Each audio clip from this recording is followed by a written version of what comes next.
Assalamualaikum warahmatullahi wabarakatuh. Let me introduce myself. My name is Sanindriani. I'm from class D. So today I'm going to explain about translationship. Teori pergeseran terjemahan atau translationship merupakan sebuah teori yang diperkenalkan pertama kali oleh John Catford dalam bukunya A Linguistic Theory of Translation 1965.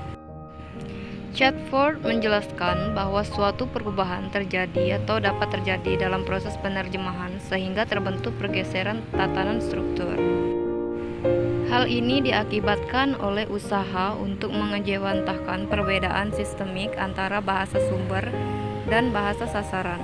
Pada dasarnya, teori ini menyoroti perubahan secara sintaksis dan semantis untuk menghasilkan terjemahan yang berterima dan setara. Catford membagi pergeseran terjemahan ke dalam dua jenis, yaitu level shift dan kategori shift. 1. Level shift. Dalam konsep ini, pergerakan terjemahan terjadi pada tataran gramatika menjadi tataran leksikon dalam bahasa sasaran.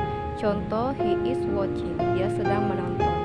Struktur gramatika to be plus verb ing dalam bahasa Inggris berubah secara leksikal menjadi sedang dalam bahasa Indonesia.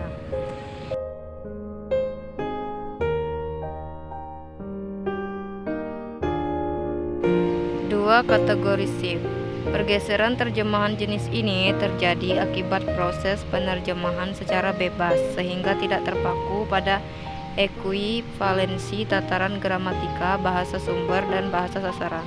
Dua kategori shift dibagi menjadi beberapa jenis. Yang pertama, struktur shift, kelas shift, unit shift, intra-system shift. 1. Struktur shift. Perubahan struktur shift gramatika bahasa sumber dengan bahasa sasaran. Contoh, round table MD sama dengan meja bundar atau DM. 2. Kelas shift. Pengalih bahasaan salah satu bagian teks sumber ke dalam teks sasaran pada tingkatan kelas kata yang berbeda. Misalnya, kata kerja diterjemahkan menjadi kata benda. Contoh, annual report atau rapot tahunan. Annual adjektif menjadi tahunan nominal. 3. Unit shift. Perubahan terjadi pada tingkatan satuan gramatikal bahasa, misalnya pergeseran dari morfem menjadi kata, kata menjadi frasa, klausa menjadi kalimat, dan sebaliknya. Intra-system shift. Perubahan terjadi secara internal dalam suatu sistem bahasa. Pergeseran yang terjadi di sini berlangsung pada tataran yang tidak saling bersesuaian antara teks sumber dan teks sasaran, walaupun keduanya memiliki sistem yang serupa.